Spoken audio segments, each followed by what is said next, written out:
Avast me hearties, and welcome once again to Full Stream Ahead. I am your host, Curly, the Professor Esser, and my first mate, my skinny rich friend. It's Mozz. Hey, Mozz. Oh, welcome once again, Mozz, to Full Stream Ahead, the all streaming Review television show podcast. Yes. Yeah. And we are in our second episode as we are reviewing our new and wonderful show, The Boys. Not nearly about the Boy Scouts as we may have thought, but it is still a fun show. Tonight's episode, Season 1, Episode 2, Cherry. The boys get themselves a superhero. Starlight gets payback. Homelander gets naughty. And the senator gets naughtier. Matt Shackman is our director of this episode. Of course, Eric Kripke gets our developed by credit. Garth Ennis and Derek Robertson, as always, are our comic book created by credit. Okay, and second here. Yeah, so this is without a doubt a really fun episode. Oh my God. What a great episode. Yeah. Like leading in from the end of the last episode, it really carries over. And by the end, it's just like, okay, all bets are off. This show is going to be crazy. Yeah, and it is without a doubt very crazy. So, and actually, one thing I realized we forgot to mention in the previous episode, which is that, Translucent. Oh, right. After The Boys. Yeah, how could we miss that? Yeah, I mean, honestly, yeah, it's weird that, and when I realized that, it's like, oh wait, we didn't even mention that, Yeah, because you're so. I guess you're so worried about making sure not to get next week's episode bleeding into this week's podcast. Exactly, but yeah. So end of last episode, as we buried the lead last week. Yeah. So Translucent tracked down Huey, and we get a big fight with Huey and Translucent. Although at the very end of that, of course, Butcher comes in and smashes through the windows and knocks Translucent out. Now, in that moment, it is thought that maybe he just killed Translucent, but we're not that lucky. Right. Because the start of this episode is literally Translucent fighting back. Yeah, my favorite thing about that fight, though, by the way, was he lets himself get, or I don't know if he had a choice in the matter, but still, he gets punched in the face and then spits blood all over an invisible Translucent to give him shape enough to know where to punch him. I love that. I know, that was great. And the real beauty of it is literally just that, yeah. Translucent, his power is based on, he's a guy who leans on his power, And that's the thing is, he leans on his power because his power is great. But of course, the minute that power gets threatened, it completely falls apart. Yeah, like who are you without the suit? Exactly. Right. And we even see that, Vite itself, they make the mention of, he hasn't tripped our motion detectors or our heat sensors, meaning that he's not really invisible. He's not hard to detect if you just know where to look. Right. Because he's still giving off heat, he's still moving around. There are still lots of ways to detect this guy. Right. Although, sadly, they forget that later on in this episode. But they do beat him up, and of course, Huey's the one who figures out, his skin is a natural conductor. If I electrocute him, we'll have an advantage over him. And so he does, and so they do. And so they have him knocked out, and then we go and find our new character. One of my favorites this episode is Frenchie. Mm-hmm. Frenchie is just so much fun. In this episode, this is his first on-screen appearance. The great Tomer Capon, or Capon, however you pronounce that, is here, and he is honestly brilliant as Frenchie, and really. You get this, and I love this idea of as Carl Urban, Billy Butcher, goes to him, because, and I get the feeling and he makes this point in this episode about killing superheroes. Hmm. Because he has killed superheroes in the past. But he makes this point, like, and he says, you can count on one hand the number of superheroes who've been killed. Yeah. But I guess maybe there are these outstanding bounties on these superheroes, because obviously there are criminals who do not like these people interfering with their business. Right. And because without anything else, he tells them this is double what I owe you if we kill this superhero. So, So somebody has paid Butcher to kill these, and Frenchie is also an assassin, I guess, right? Well, I'm not sure. I don't know. I don't think anyone has paid them yet. That's the idea? Right. So that's what I'm trying to figure out. When he says, it's like this will be worth twice as much. Has somebody paid him to take out, somebody Well, I from think the seven? I think the idea is that there is a standing bounty. We make the mention about Lamplighter, how he is retired, but we never see what happened. Right. And the idea that someone took out Lamplighter, and maybe it was Frenchie, or maybe it was Billy. We don't know yet. But the idea is that someone's gonna foot the bill when these guys get taken out, because these are people that have made enemies. Obviously, they did. One way or another, they're all gonna make enemies. And it is an interesting aspect of this. It is an interesting question on all of this. Who is going to make that payment? But for right now, no one seems to be that worried about it. Yeah. But they have taken him. They have him locked up in a cage. They realize that he's very susceptible to electricity, so they do set up the electric field fence. The cage. And they smartly, again, Huey pulling his weight, putting up the RF shielding in the room in the walk-in they're keeping him in, because it will stop the GPS signal. Yeah, the GPS signal from the chip that's implanted in it. And then we get a really nice mix between that box episode and then everything else that's going on. We get, of course, Starlight is in this. And actually, I think it was last episode. I don't even think it was this episode where Huey meets Starlight, but in her secret identity. Yeah. And they actually have that connection. And again, one of these interesting things, because of course it's not like Starlight wears a mask, but the contextual awareness of people, he doesn't recognize who she is. Right. And I think that's an interesting aspect of this about contextual awareness. That's an interesting argument about Clark Kent and Superman. It's not so much that no one thinks that Clark Kent doesn't look like Superman. It's just that it's contextual awareness. Right. You see Clark Kent every day. You don't see Superman every day. That they both look a lot alike.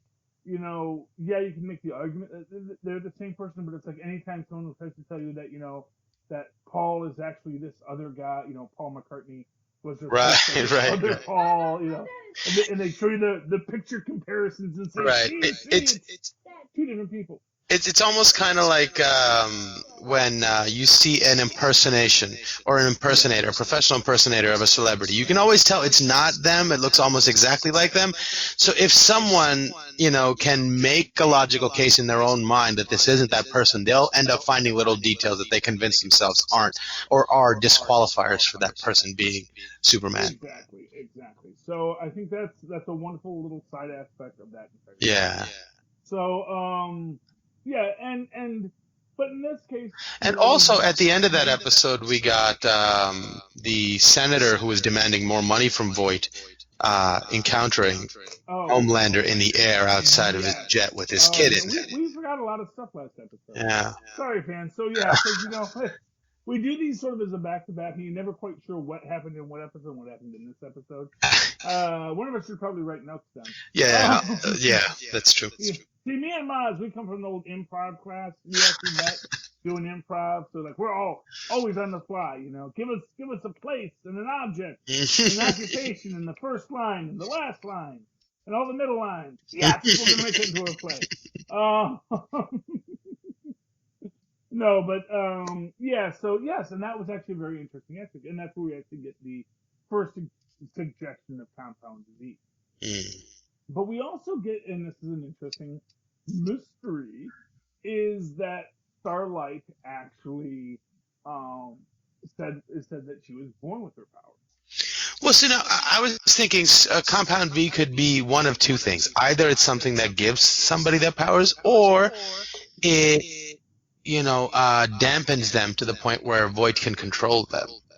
It could be. So they're finding out all these supers, getting them here, and saying, "Hey, in order to be stable, or blah blah blah, or whatever, you got to take this." And Compound V keeps people in line, or keeps superheroes from going supernova, or whatever. Something like that. I don't know. It could be. I mean, it could be. It could be. I personally, my actual, and I don't know if this is the case yet, but like my fan theory, and this is probably a silly fan theory because it's probably like, no, that's well established in the comic books, but I don't know if they didn't read the comic books. I actually think it's going to come out that Homelander is actually Starlight's father. Because we do see that, this guy, because this guy's traveled around and all this kind of stuff. We don't see who Starlight's father is. Right. And somehow she has, supreme strength. She can fly. She's got all the same powers, except instead of laser eyes, she has just laser body. Right. Well, Starlight can't fly, can she? I thought she could fly. Didn't we see her fly at some point? I don't know. I don't recall. She's got a cape. I always assume people with capes can fly. If you have a cape and you can't fly, you don't need a cape, dude. It's right. So, yeah, that's my take on that. But I thought we saw her fly, but I could be mistaken. Maybe I'm completely wrong on that. No, I'm not sure. Well, yeah, I guess we'll see. Yeah. But of course, the senator, he's asking for money, and he makes his deal. But then Homelander makes the choice that, oh well, you can't. And this again is sort of like, what are you going to do if the superheroes decide they don't want to play by the rules? Because he doesn't play by the rules. She had made it the boss here, who I'm trying to find her on the list here because I'm not seeing her name.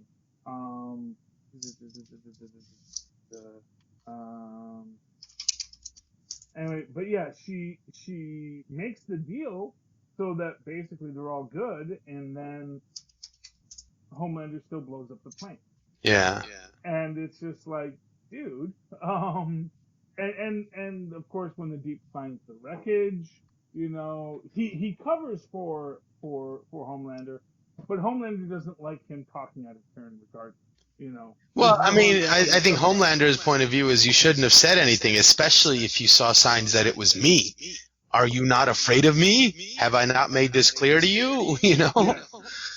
But of course, he doesn't say anything. He just tells he tells their boss, but Right. Yeah, he did not like being told on. Except he thought, well, I'm going to let him know. Hey, look, I know what you did, but that's okay. It was cool.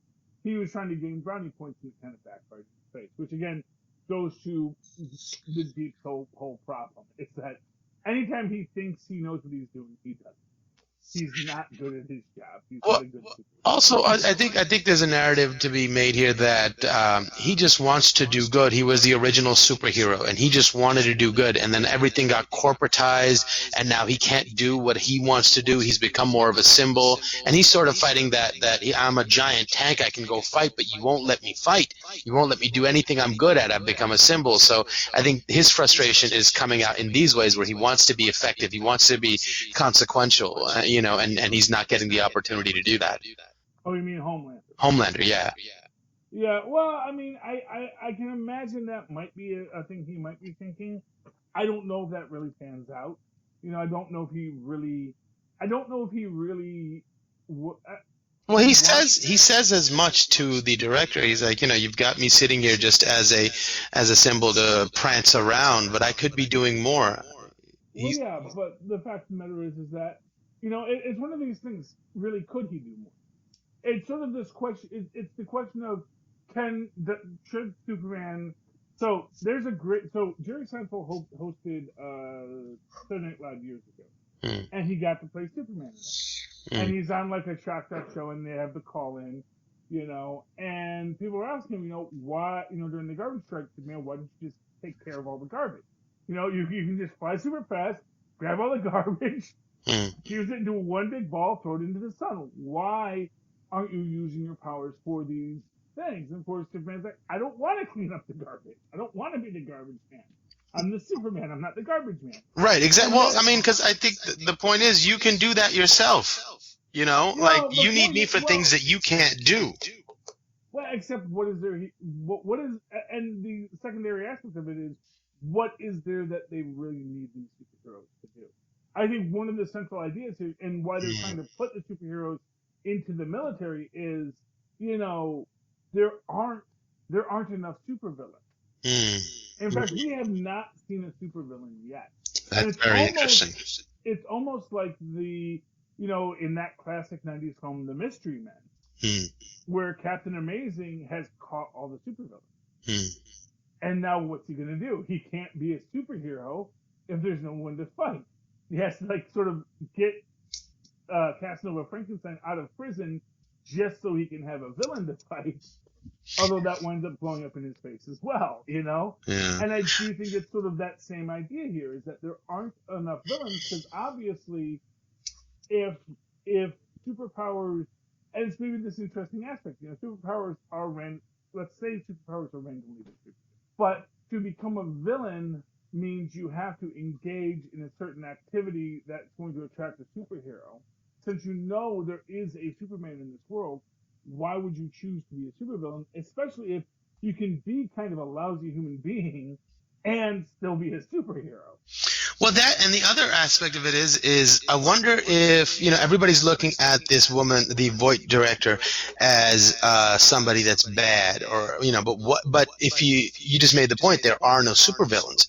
What if she has given something to belong to these superpowered people, that they don't need to turn to the dark side? There is fame and glory in being a superhero, and you don't even actually have to do much saving, but it prevents them from turning bad. There's a way to look at it that might be a way to look at it.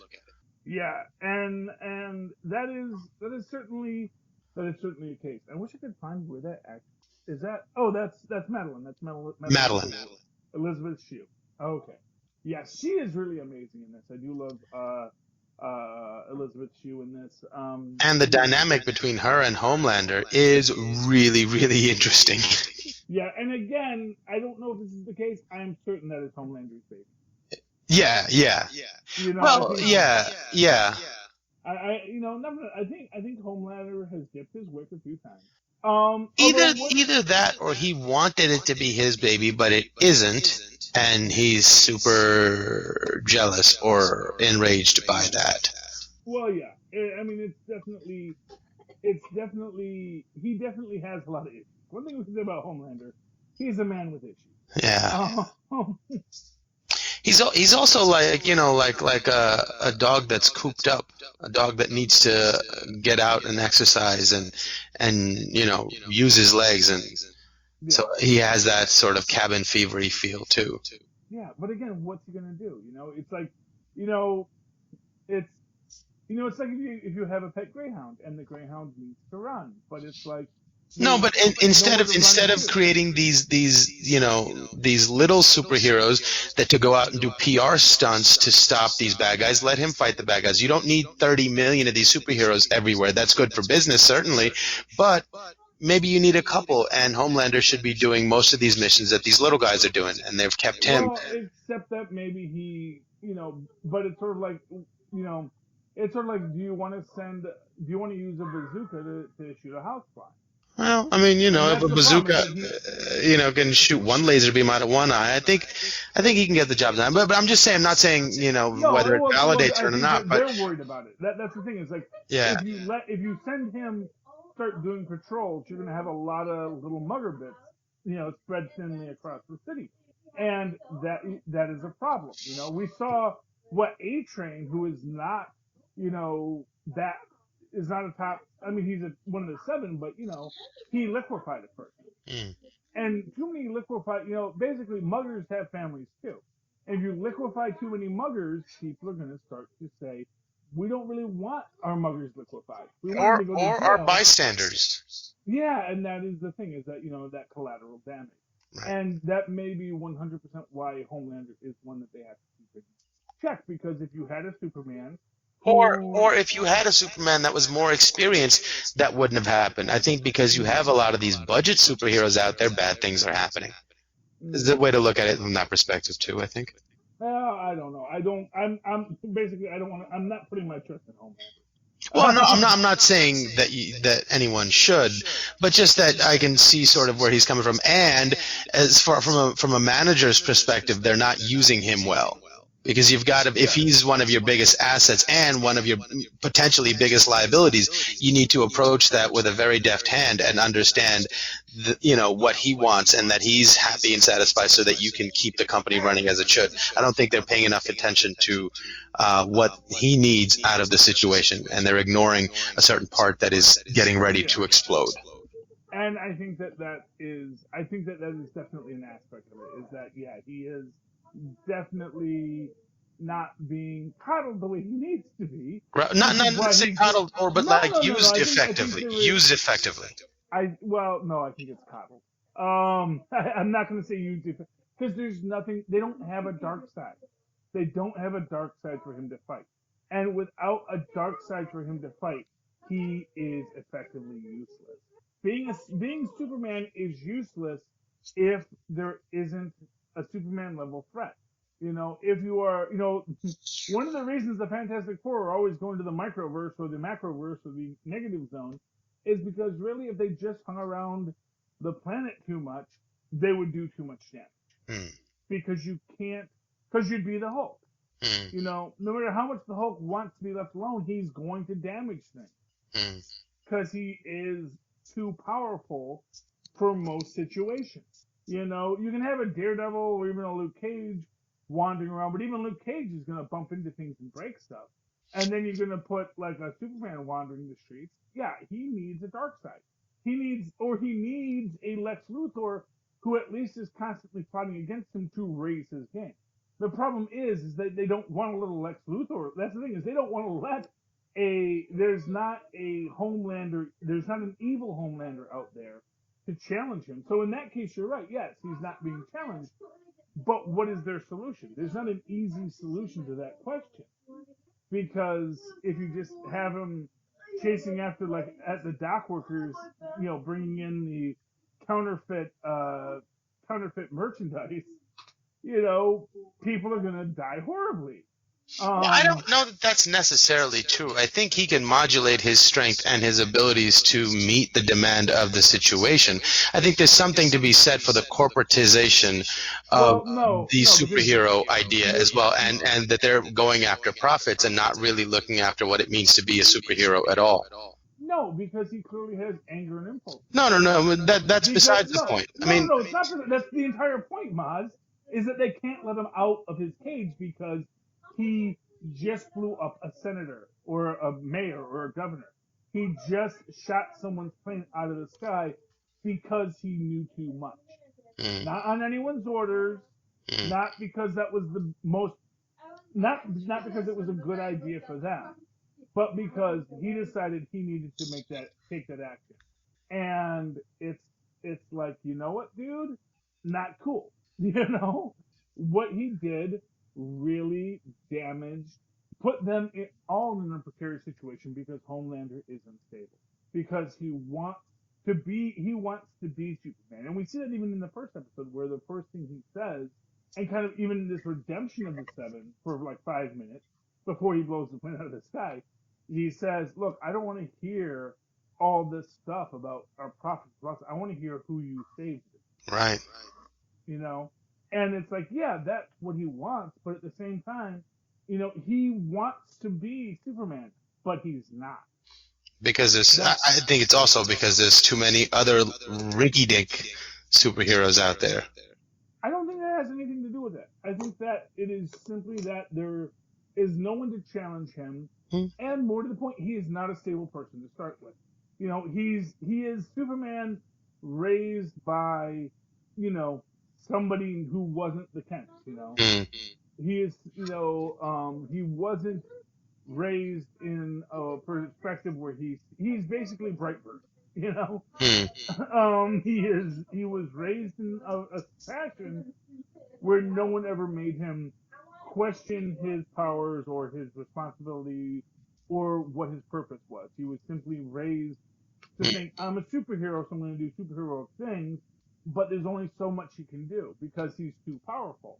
Because if he gets out of his own wheelhouse, he's going to destroy things. And I think that is the crux of the problem for him, because there's only so much you can do.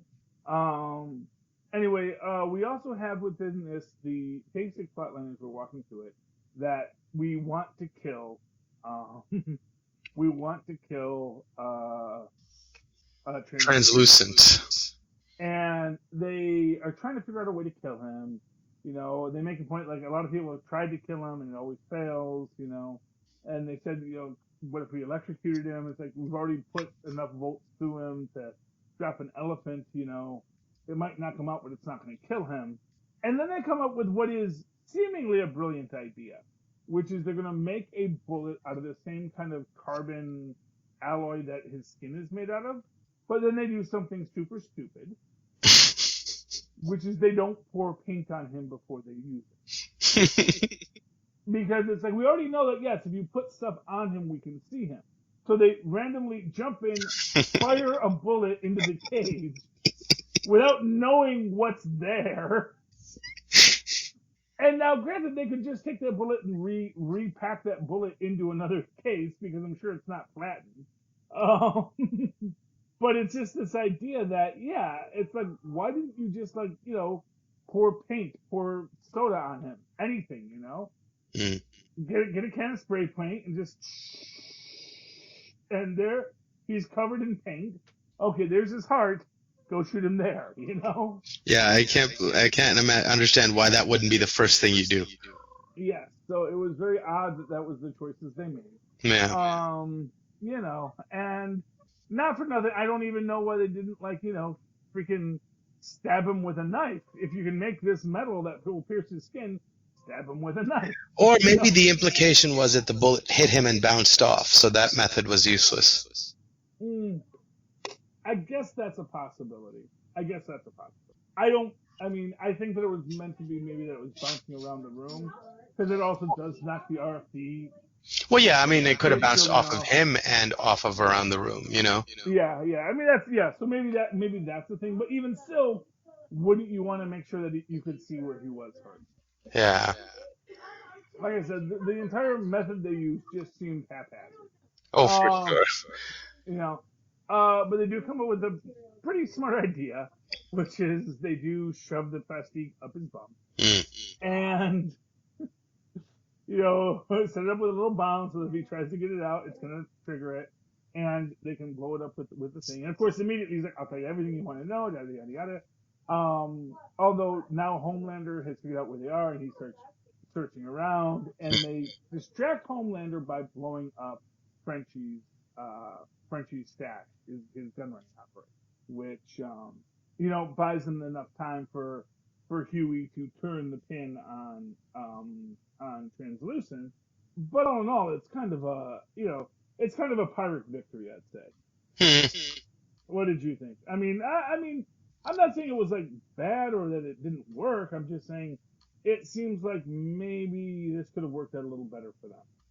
Yeah, for sure. But it's like people that are like them, they're fly by the seat of their pants. No plan is sort of set in stone. You got to work and roll with the punches. So for them, it's just par for the course, I think, also. Yeah. But they accomplished what they needed to. They blew up Translucent. Yeah, mission accomplished in a very broad sense, Yes, yeah. One of these things where I was hoping that Huey would have been the one that was, why don't we just throw paint on him? I wanted him to be the one that solved that problem. That he didn't is fine, but I did want him to prove his worth one more time. Say, if we just threw paint on him, we'd know exactly where he was, and then we'd stab him, shoot him, jump him, whatever we need to do. Mix some industrial cleaning chemicals in there and just close the door. Again, another thing no one thought to do. Hey, wait, why don't we just mix some ammonia and bleach and just put it in here? Yeah, see, the one thing that occurred to me was when he got the idea, he was watching the turtle eat some lettuce, and I was like, well, I guess you could starve him to death, but that would take forever. Yeah, well, honestly, he should theoretically die within 7 days without water, too. Right, so Yeah, it's like the one thing, and in fact, I think it's less than 7 days. I think it's actually maybe only like 48 hours without water and you'll die. Wow. Well, and yeah, just I don't think they had that to the kind of time. Well, actually, ironically, they had already been about 24 hours, so, Mm, yeah, that's true. honestly, they had the RFD stuff up. They just, like, driven away. They might have been fine. You know? Just have him locked in there. Power's all set, he's done. Just don't give him a glass of water like, Huey did. Um, anyway. But yeah, and that's how we end this And by the way, episode. Huey goes in and leaves the glass with him and leaves his little latch open too. Like, what are you doing? Yeah, Huey maybe. Well, maybe they want to show that Huey still has a lot for him. Yeah. Like if Huey was solving all the problems, maybe they'd say, "Oh, Huey's kind of a Mary Sue." So, so he's not a Gary Stu. He does make a lot of stupid mistakes. So. Yeah. And the other scene that's interesting here is when he gets a call from his dad. Again, admonishing him, you're a good boy. You're a good boy. You're not one of these crazy wild men. You're a good boy. And he starts having his little panic attack there. But then this time, he starts getting angry. He starts getting angry and he starts hitting the wall. And I think that was a turning point for him. It was he reacted to that moment differently than he had before. Yeah, well, exactly, because he doesn't want to be seen as that. Yeah. And he's turning. He's turning, Yeah, because deep in him is a monster of rage that he wants to let out. Yeah. And, he needs to do that. So, anyway, I think that's all we get in this. That and the senator with, what was the name of that? Doppelganger. Oh, yeah. So they do show they have a shapeshifter whose base form is a middle-aged fat guy, but he can be anything he wants to be. And they open it up with him being a sexy lady to seduce the senator, and then while the senator is blindfolded, he turns back to his base form. It is what we assume is his base form, and then we take a picture, takes the selfie, so that they can blackmail the senator, which is, again, for what it's worth, they make the point, you won't survive that. Although, again, this is a world where people know crazy stuff happens. And for what it's worth, in our modern world, if he started saying, I'm telling you, it was a doppelganger that tricked me, I think that his constituency said, yeah, totally, deep state, doppelgangers, Byte is a dangerous corporation, totally buy it, He could tell the truth and it might get bought. And, that is the problem with our post-truth world, Mozz, is that, you can't make an outlandish accusation anymore without people saying, nope, we can totally walk away from this. But in this case, he opts to go along and does introduce it to now it still has to pass. Putting superheroes into the army. Which, and again, I think this is their point, is they need to do this, because otherwise, what are they going to have? If the superheroes don't go fight these wars, they're kind of got a bunch of superpowered beings with nothing to do in it. And that's problematic. Okay, Mozz. So, any final thoughts on tonight's episode?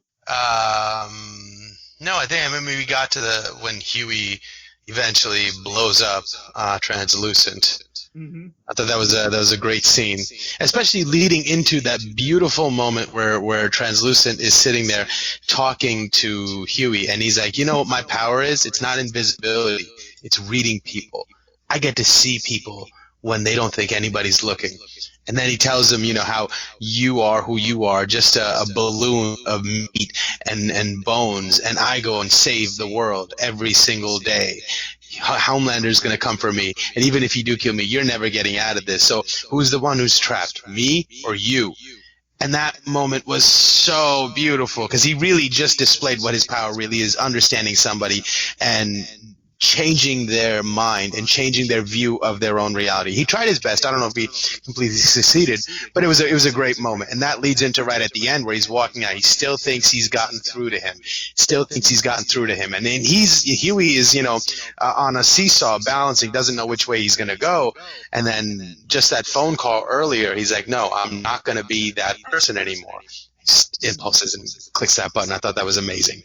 Yeah, he let his Hulk out. Yeah. Yeah. mean, it's a powerful scene. It's a good scene, and all around, it was a really fun episode.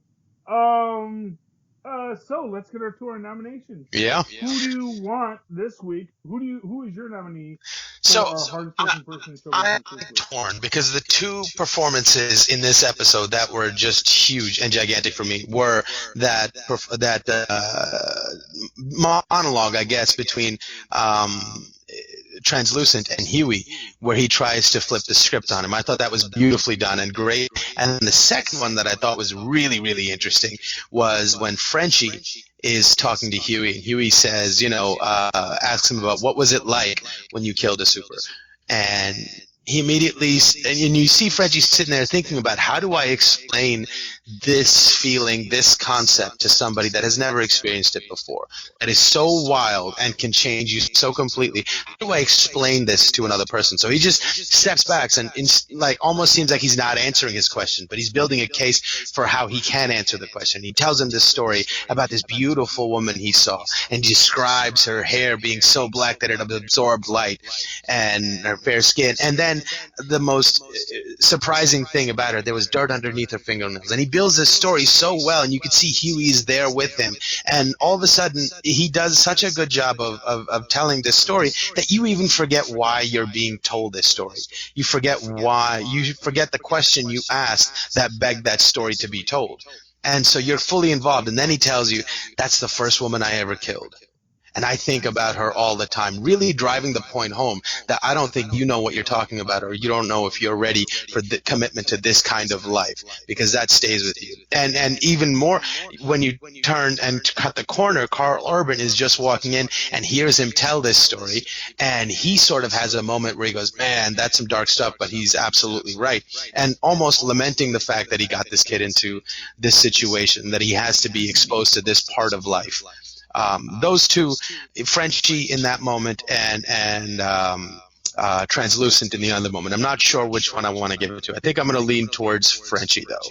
Yeah, Frenchie definitely is a powerful character in this, and this is one of his many. I mean, I think Frenchie has a lot of great scenes throughout this series. I'm actually going to go a little bit of a different way this week. I'm going to give my hardest working woman in show business award to Colby Minfie, who plays Ashley Barrett, who is Starlight's handler. The red-haired girl who is trying desperately to keep everyone's act together and is dealing with and to have the smile and to be the perfect assistant, and you can see the cracks just forming. And so my hardest working woman in show business this week is definitely Colby Minfie as the assistant, especially when she's dealing with the fact that Starlight stops the frat boys in this episode. Again, a little B plot that we kind of overlooked, but there's so much that goes on in these episodes. It's hard to not overlook stuff.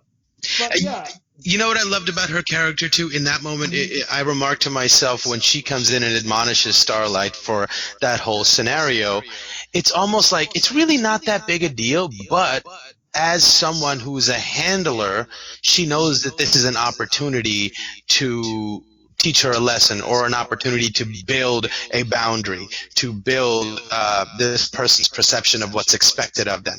And she uses it to really dig into her. Oh, you might get fired. She puts the fear of God in her, just so she has, and it's a good, like, almost like a parenting moment, but manipulative. But as a handler, that's what you've got to be. And that I thought was beautiful. Well, and what I also love about that scene is the fact that, she's not telling Starlight she did wrong. She's telling her she did stupid. Because she said, because they say, oh, hey, she said, well, those guys were going to, rape the girl. It's like, really? What girl? We don't see a girl. And it's like, and if it was acquaintance rape, it's statistically unlikely she's going to come forward. I'm not saying you did wrong. I'm saying you did stupid. And that is what I love about this. Because she says, whatever you had planned for today, you're in legal all day, in damage control, yada, yada, yada. Which, again, where I got to give to Starlight or the actress playing Starlight, her skills in this is that she is, you know, trying to find her footing in a world that, is so much greater and yet so much lesser than she ever imagined it to be. So Yeah. that's why I really want to call out Colby Minifie as Ashley Barrett, who really just brings it home as a woman on the edge who has to deal with a lot of stuff. And then I do want to also give a best supporting this week to Elizabeth Shue's Madeline Stillwell. Yeah. Her calling out Homelander, and that's what I love about her is like she is not afraid of any of these because it is this, and it's almost like this idea that she's not afraid of them, and why it's not immediately clear. Now we have this idea of that there's something with Compound V, but what that really means we don't know. But we know that if any of these people step to her, I get the feeling that Vite it's called Vite, right? Or is it Vought? Voight? It's Vought. Vought, yeah. Yeah, Voight's the actor. Vite Right. is Ozymandias. Vought is this one. Right. There's only so many consonant combinations to use for villains. Well, and it's interesting. They give you like the little tease that maybe she's a super when Doppelganger turns from her into the fat guy, and you're like, oh my god, Madeline's a mutant or whatever they're called, super also, and they're like, no, it was just a doppelganger pretending to be her. I thought that was a quick little a nice little tease. Yeah. Oh, and big shout out to Dan Darren Zanko, who is our doppelganger. Indeed. But yeah, I mean, I just love the fact that she is standing there and is admonishing these superheroes for, like, again, much like Colby in this is just saying you're being stupid. I'm not saying you didn't do right. I'm saying you did it stupid, and you're not understanding what your job is.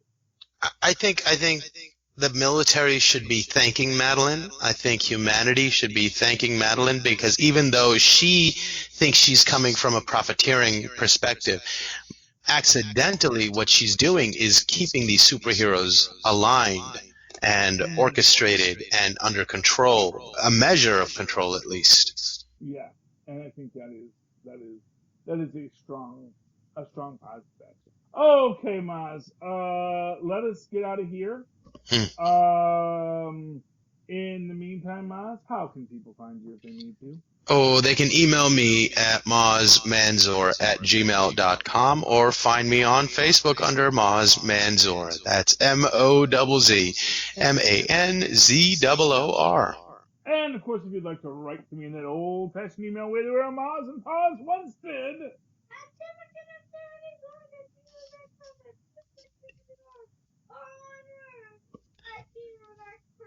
Yes, and I don't know if you guys can hear Tristan there. Yes, that was awesome.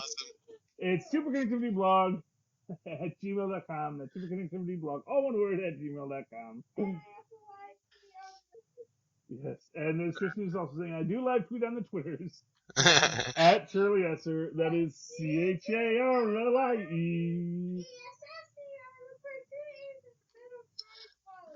There you go. Yes. It's easier if you actually came closer to the mic when you did that, Tristan. All right, me hearties. Thank ya for joining us on this salty voyage across the great sea of the internet as we press forward, full steam ahead. Join us next week. Arr.